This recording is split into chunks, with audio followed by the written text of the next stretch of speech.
BPD and KCSO have long struggled with tight law enforcement budgets, but leaders in one Kern County community say they have found the funds to hire more officers and increase pay for current officers as well. 17's Eytan Wallace spoke with California City's police chief today and joins us now with details on that story. Eytan? Chief Eric Hurtado says he's grateful to the voters of California City for passing a parcel tax that he says will allow his department to grow, ultimately paving the way for a safer California City. California City Police Chief Eric Hurtado was one of the 4 officers from his department who responded to this multi-vehicle crash today just west of the city. He and the 3 other officers on scene make up roughly a quarter of a police department that has long struggled with vacancies. Because we've had a shortage of officers working for the department, we've been spread very thin. So thin, he says, that Cal City PD has struggled to keep even a minimum of 2 officers on patrol at a time. But that could change, all because city leaders and the union representing the officers agreed to a 27.5% pay increase. We think that this will be the start of a good future for the department, and we'll be able to see more and more men and women apply for officers for our department.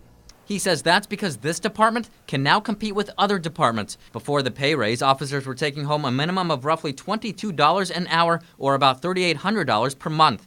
Now that number is $26 an hour, just over $4,500 per month. Some say 27.5% is a lot. How is the city funding this? Special tax, parcel tax. He's referring specifically to Measure C. Cal City voters overwhelmingly passed the annual $182 per parcel property tax last summer.